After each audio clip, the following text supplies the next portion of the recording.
இரட்டை இலை சின்னம் பெற தேர்தல் ஆணையத்திற்கு லஞ்சம் கொடுக்க முயன்ற வழக்கில் கைது செய்யப்பட்டிருக்கும் டிடிவி தினகரன் இன்று மீண்டும் டெல்லி நீதிமன்றத்தில் நிறுத்தப்பட உள்ளார். அப்போது டிடிவி தினகரன், அவரது நண்பர் மல்லிகார்ஜுனா மற்றும் ஹவாலா ஏஜென்ட் நரேஷ் ஜெயின் ஆகியோரின் வாக்குமூலங்களும் நீதிமன்றத்தில் தாக்கல் செய்யப்படலாம் என்ற தகவல்கள் தெரிவிக்கின்றன. டிடிவி தினகரனை மேலும் 5 நாட்கள் போலீஸ் காவலில் எடுத்து விசாரணை நடத்த டெல்லி குற்றப்பிரிவு காவல்துறையினர் தீஸ் அசாரி நீதிமன்றத்தில் இன்றும் மனு தாக்கல் செய்ய திட்டமிட்டுள்ளதாகவும் கூறப்படுகிறது. இரட்டை இலையை கைப்பற்ற தேர்தல் ஆணைய அதிகாரிகளுக்கு லஞ்சம் கொடுக்கும் முயற்சியில் கைதான சுகேஷ் சந்திரசேகரா, டிடிவி தினகரன் யார் என்றே தெரியாது என 2 நாட்களுக்கு முன்பு கூறியிருந்தார். இந்த நிலையில் அதிமுக அம்மா அணி துணை பொதுச் செயலாளர் டிடிவி தினகரன் சுகேஷ் சந்திரசேகரை சந்தித்து பேசியதை ஒப்புக்கொண்டதாக டெல்லி வட்டார தகவல்கள் தெரிவிக்கின்றன. கொடநாடு எஸ்டேட் காவலாளி கொலை வழக்கில் கைது செய்யப்பட்ட 4 பேரையும் போலீஸ் காவலில் விசாரிப்பதற்கான மனு நாளை நீதிமன்றத்தில் தாக்கல் செய்யப்பட உள்ளது. எஸ்டேட் காவலாளி ஓம் பகதூர் கொலை வழக்கில் திருச்சூரை சேர்ந்த சதீஷ், திப்பு, சந்தோஷ், உதயகுமார் ஆகிய 4 பேரை போலீசார் கைது செய்து கொடநாடு பங்களாவிற்கு நேரில் அழைத்து சென்று விசாரணை நடத்தினர். இதையடுத்து அவர்கள் நால்வரும் குன்னூர் மாஜிஸ்ட்ரேட் நீதிமன்ற நீதிபதி சுந்தரராஜன் முன்னிலையில் ஆஜர்படுத்தப்பட்டனர். அவர்களை 15 நாள் நீதிமன்ற காவலில் வைக்க நீதிபதி உத்தரவிட்டதை அடுத்து கோவை சிறையில் அடைக்கப்பட்டனர். 4 பேரையும் 3 நாட்கள் போலீஸ் காவலில் எடுத்து விசாரிக்க தனிப்படை போலீசார் திட்டமிட்டுள்ள நிலையில் அதற்கான மனு குன்னூர் நீதிமன்றத்தில் நாளை தாக்கல் செய்யப்படும் என தெரிகிறது. இதற்கிடையே இந்த வழக்கில் கேரள மாநிலம் மலப்புரத்தில் ஜிதின், ஜோய், ஜெம்சீர் அலி ஆகிய 2 பேரையும் போலீசார் கைது செய்துள்ளனர். கொடநாடு பங்களா காவலாளி கொலையை ஆதாய கொலையாக மட்டும் கருதக்கூடாது என்றும் இதில் உள்ள அரசியல் பின்னணி குறித்தும் போலீசார் விசாரணை செய்ய வேண்டும் எனவும் விடுதலை சிறுத்தைகள் கட்சித் தலைவர் தொல் திருமாவளவன் வலியுறுத்தியிருக்கிறார். அரியலூரில் செய்தியாளர்களிடம் பேசிய அவர் இவ்வாறு தெரிவித்தார். அடுத்தடுத்து கொலைகள் நிகழ்ந்திருக்கின்றன என்பது இதன் பின்னணியில் அவிழ்க்கப்பட வேண்டிய பல மர்ம முடிச்சுகள் இருப்பதையும் உணர்த்துகிறது. ஆகவே இதை எதேச்சையான வெறும் மர்டர் ஃபார் கெயின் என்கிற அடிப்படையில், ஆதாய கொலை என்கிற அடிப்படையில் இது சாதாரண ஒரு குற்றமாக பார்க்க முடியவில்லை. இதன் பின்னணியில் அரசியல் மர்ம முடிச்சுகள் இருப்பதாகவே கருத வேண்டியிருக்கிறது. கொடநாடு காவலாளி கொலை சம்பவத்தில் சிபிஐ விசாரணை மேற்கொண்டால் மட்டுமே உண்மை நிலை தெரியவரும் என்று கொங்குநாடு மக்கள் தேசிய கட்சியின் பொதுச் செயலாளர் ஈஸ்வரன் கூறியுள்ளார். சேலத்தில் அவர் செய்தியாளர்களுக்கு அளித்த பேட்டியில் இவ்வாறு தெரிவித்தார். மறைந்த முன்னாள் முதலமைச்சர் ஜெயலலிதா அவர்கள் மரணத்தை சிபிஐ விசாரிக்க வேண்டும் என்று கேட்டிருக்கிறார்கள். அதேபோல கொடநாட்டிலே நடந்த இந்த கொலையும் சம்பந்தப்பட்ட வழக்கும் அதோடு சேர்த்து சிபிஐ விசாரிக்க வேண்டும். இது சிபிஐ விசாரணைக்கு உட்படுத்தப்பட்டால்தான் உண்மைகள் வெளியே வரும். தமிழகத்தில் பொறியியல் படிப்பு சேர்க்கைக்கு இன்று முதல் ஆன்லைன் மூலம் விண்ணப்பிக்கலாம். தமிழகம் முழுவதும் பொறியியல் படிப்புக்கான மாணவ சேர்க்கை ஆண்டுதோறும் அண்ணா பல்கலைக்கழகம் மூலம் நடத்தப்பட்டு வருகிறது. 2017-2018 கல்வி ஆண்டிற்கான பொறியியல் படிப்புக்கு ஆன்லைன் வாயிலாக விண்ணப்பிக்கலாம். புதிய நடைமுறையை அண்ணா பல்கலைக்கழகம் அறிமுகப்படுத்தியிருக்கிறது. அதன்படி அந்த பல்கலைக்கழக இணையதளத்தின் வாயிலாக இன்று முதல் மே 30ஆம் தேதி வரை விண்ணப்பிக்கலாம். ஆன்லைன் மூலம் தரவிறக்கம் செய்யப்பட்ட விண்ணப்பங்களை பூர்த்தி செய்து தபால் வாயிலாக அனுப்பும் வசதியை மாணவர்களுக்கு ஏற்படுத்தியுள்ளதாக தெரிவிக்கப்பட்டுள்ளது. விண்ணப்பங்களை ஜூன் 3ஆம் தேதிக்குள் பூர்த்தி செய்து அனுப்ப வேண்டும் என்றும் ஜூன் 27ஆம் தேதி கலந்தாய்வு தொடங்கும் எனவும் அண்ணா பல்கலைக்கழகம் சார்பில் அறிவிக்கப்பட்டிருக்கிறது.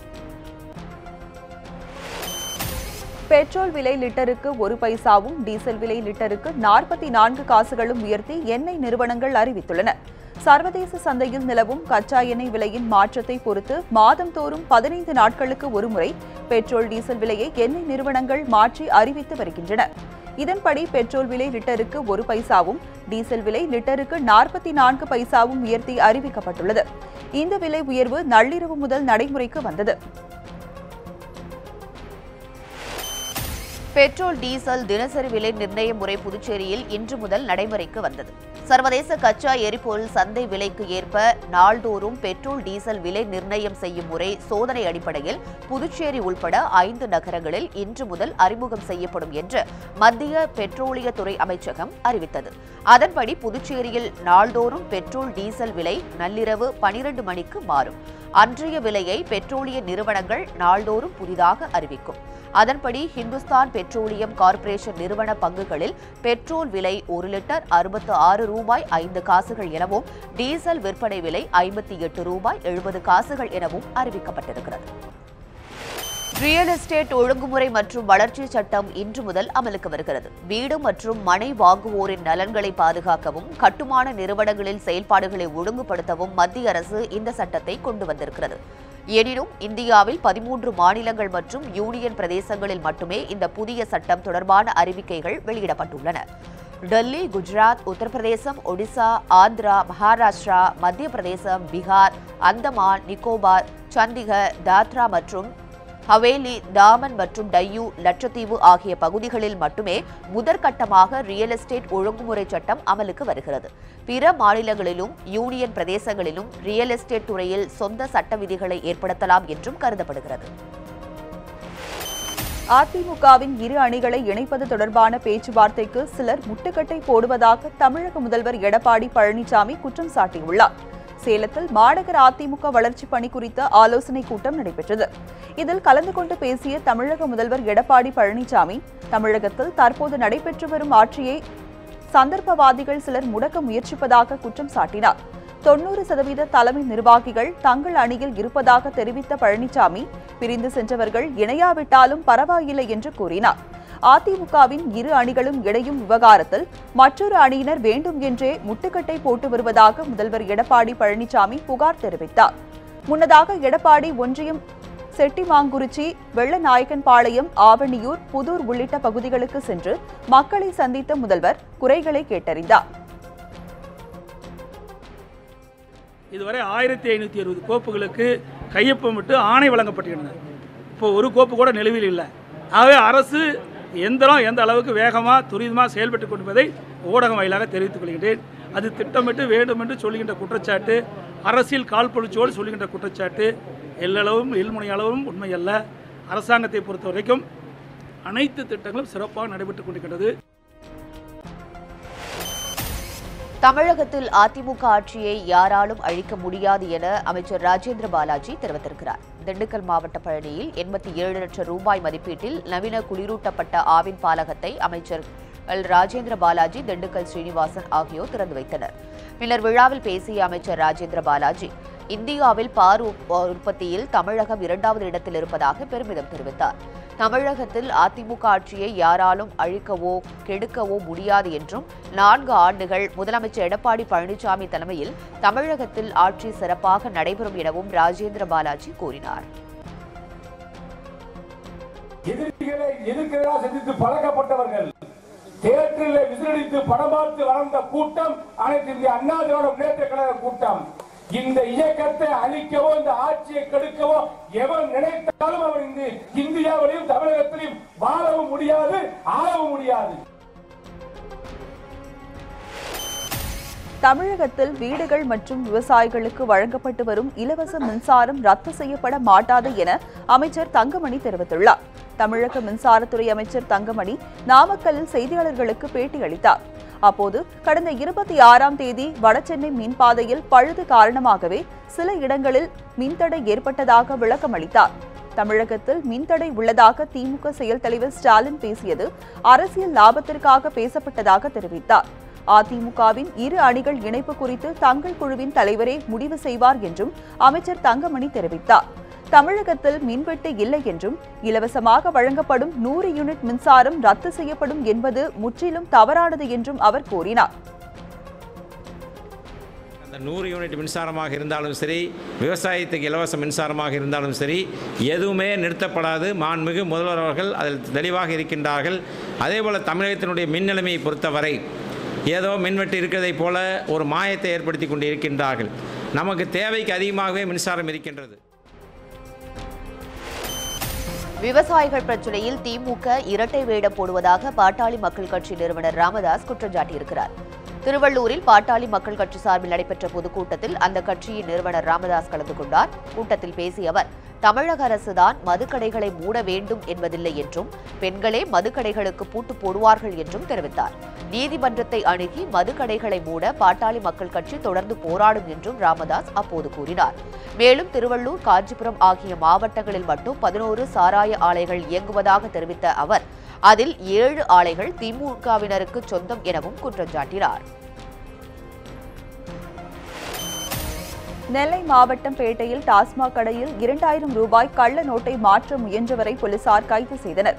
பேட்டையில் உள்ள டாஸ்மாக் கடைக்கு நேற்று இரவு சென்ற ஒருவர் 2500 ரூபாய்க்கு மதுபானங்களை வாங்கியுள்ளார். ஆனால் அவர் கொடுத்த பணம் கள்ள நோட்டு என்பதை டாஸ்மாக் காசாளர் கண்டுபிடித்தார்.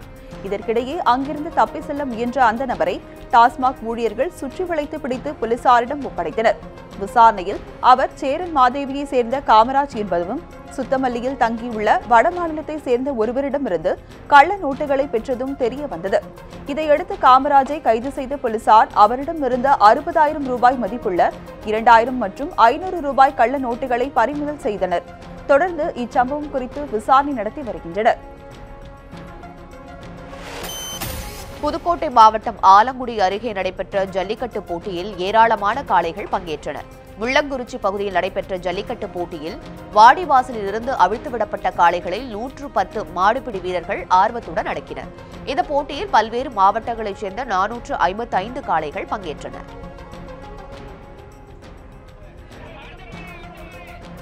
இந்த போட்டியை புதுக்கோட்டை மற்றும் சுற்றுவட்டார பகுதிகளைச் சேர்ந்த ஆயிரக்கணக்கானோர் கண்டுகளித்தனர். முடிவில் காளைகளை அடக்கிய வீரர்களுக்கும் வெற்றி பெற்ற காளைகளின் உரிமையாளர்களுக்கும் கட்டில், பீரோ உள்ளிட்ட பரிசுகள் வழங்கப்பட்டன. போட்டியின் போது காளைகள் முட்டியதில் 26 வீரர்கள் படுகாயமடைந்தனர். காங்கேயம் இன காளைகளை பாதுகாக்க வலியுறுத்தி பொள்ளாச்சி அருகே ரேகலா பந்தயம் நடைபெற்றது. விவசாயத்தில் நாட்டு மாடுகளின் அவசியம் குறித்து விழிப்புணர்வு ஏற்படுத்தவும், காங்கேயம் இன காளைகளை பாதுகாக்க வலியுறுத்தியும் பொள்ளாச்சி அருகே உள்ள திம்மங்குத்து பகுதியில் விவசாயிகள் சார்பில் ரேகலா பந்தயம் நடைபெற்றது.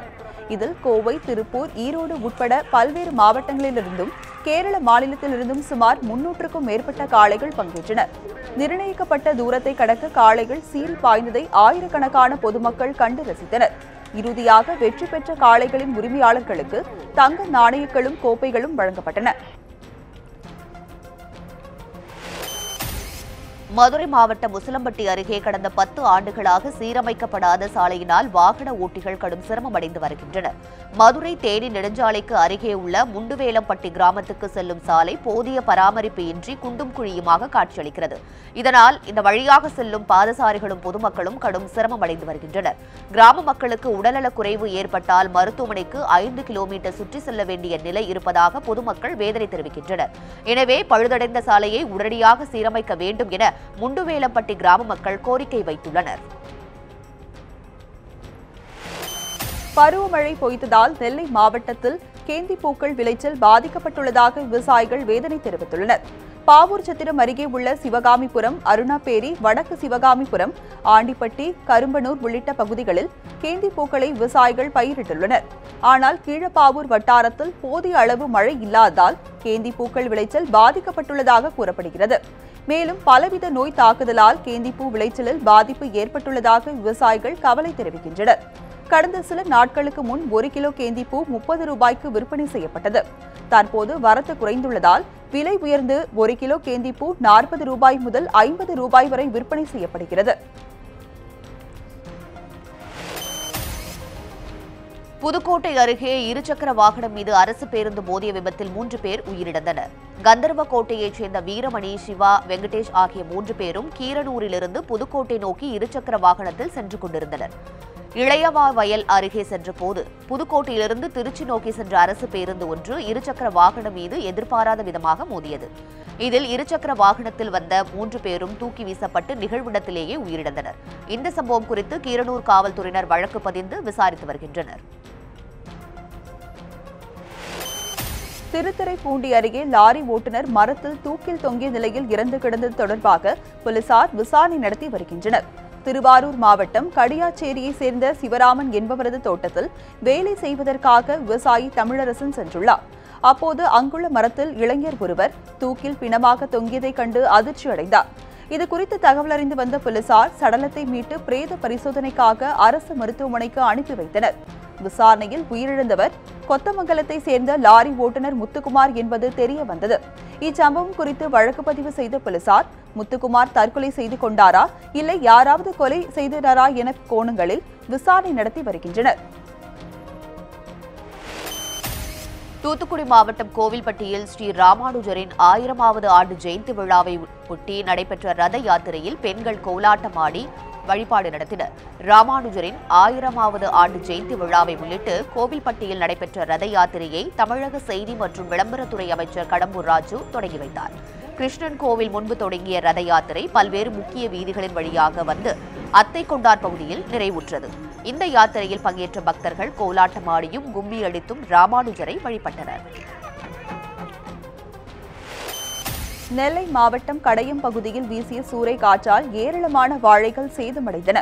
அம்பாசமுத்திரம் அருகே உள்ள கடையம் மற்றும் அதன் சுற்றுவட்டார பகுதிகளில் பலத்த சூறைக்காற்றுடன் மழை பெய்தது. இதில் 1500க்கும் மேற்பட்ட வாழை மரங்கள் சேதமடைந்தன. குலை தள்ளிய நிலையில் பெரும்பாலான வாழைகள் சேதமடைந்துள்ளதால் விவசாயிகள் கவலையடைந்துள்ளனர். அறுவடை காலத்தில் பெரும் நஷ்டத்தை சந்தித்துள்ளதால் பாதிக்கப்பட்ட தங்களுக்கு அரசு உரிய நிவாரணம் வழங்க வேண்டும் என விவசாயிகள் கோரிக்கை விடுத்துள்ளனர். சேலம் மாவட்டம் ஓமலூர் அருகே வீசிய சூறைக்காற்றினால் 10க்கும் மேற்பட்ட வீடுகள் சேதமடைந்தன. ஓமலூர் மற்றும் காடையாப்பட்டி பகுதியில் நேற்று மாலை சூறைக்காற்றுடன் கூடிய பலத்த மழை கொட்டியது. அப்போது வீட்டின் மேற்கூரைகள் மற்றும் ஓடுகள் காற்றில் பறந்தன. மேலும் சூறைக்காற்றின் போது ஓடுகள் நொறுங்கி விழுந்ததில் வீடுகளில் இருந்த டிவி உள்ளிட்ட மின்சாதன பொருட்களும் சேதமடைந்தன. இதேபோன்று மரங்கள் முறிந்து மின்கம்பங்களில் விழுந்ததால் மின் விநியோகமும் பாதிக்கப்பட்டது. மீனவர்களின் வாழ்வாதாரத்தை மையமாக வைத்து எடுக்கப்பட்டுள்ள கடல் குதிரை திரைப்படத்தின் இசை வெளியீட்டு விழா தூத்துக்குடியில் நடைபெற்றது. தூத்துக்குடியில் மீனவர்களின் வாழ்வியல் பிரச்சினைகள், கடல் வளத்தை பாதிக்கும் சாகர்மாலா திட்டம் குறித்த ஆலோசனைக் கூட்டம் நடந்தது. இதன் ஒரு பகுதியாக கடல் குதிரை திரைப்படத்தின் இசை வெளியீட்டு விழா நடைபெற்றது. இதில் படத்தின் இயக்குநர் புகழேந்தி தங்கராஜ், அணுசக்திக்கு எதிரான மக்கள் இயக்கத்தின் அமைப்பாளர் உதயகுமார் உள்ளிட்டோர் கலந்து கொண்டனர்.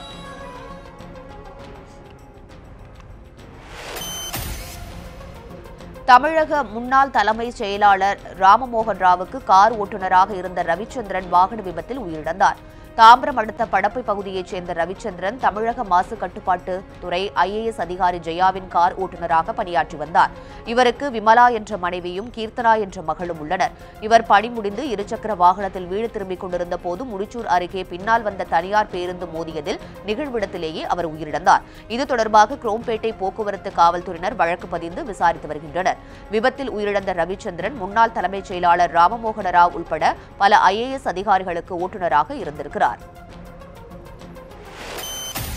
தமிழகத்தில் மழை பெய்ய வேண்டி ஒசூர் அருகே நடந்த கோவில் விழாவில் தலையில் தேங்காய் உடைத்து பக்தர்கள் வழிபாடு நடத்தினர். கிருஷ்ணகிரி மாவட்டம் சூளகிரி அருகே உள்ள உலகம் கிராமத்தில் ஸ்ரீ கரியம்மா கோவில் உள்ளது. இங்கு உலக நன்மைக்காகவும் மழை வேண்டியும் தலையில் தேங்காய் உடைத்து பக்தர்கள் சிறப்பு வழிபாடு நடத்தினர்.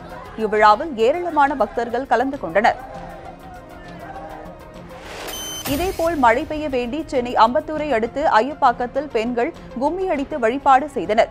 ஐயப்பாக்கம் ஸ்ரீ பார்வதியம்மன் கோவிலில் நடந்த கோடி விழாவில் ஏராளமான பெண்கள் முளைப்பாறை எடுத்து அம்மனுக்கு நேர்த்திக்கடன் செலுத்தினர்.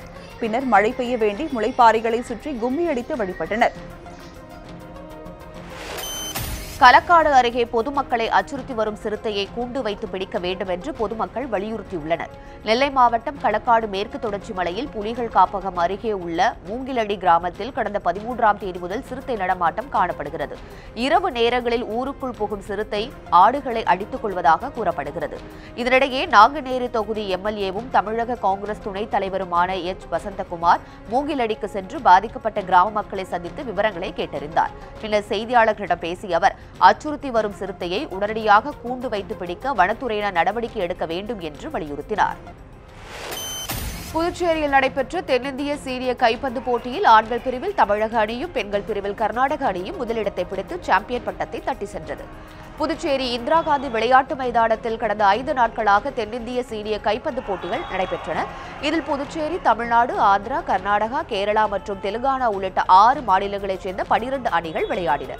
இறுதிப் போட்டியில் ஆண்கள் பிரிவில் தமிழகம் மற்றும் புதுச்சேரி அணிகள் மோதின. இதில் 3-1 என்ற புள்ளிகள் கணக்கில் தமிழக அணி வெற்றி பெற்றது. இதேபோன்று பெண்கள் பிரிவில் தமிழகம் மற்றும் கர்நாடக அணிகள் மோதின. இதில் 3-0 என்ற புள்ளி கணக்கில் கர்நாடகம் வெற்றி பெற்றது. இதனையடுத்து இரு அணிகளுக்கும் தலா 50,000 ரூபாயும் பதக்கங்களும் வழங்கப்பட்டன. இத்துடன் வைக்ரா எக்ஸ்பிரஸ் செய்திகள் நிறைவு பெறுகின்றன. மேலும் பல அண்மை செய்திகளுக்கு தொடர்ந்து இணைந்திருங்கள் நியூஸ் 7 தமிழோடு.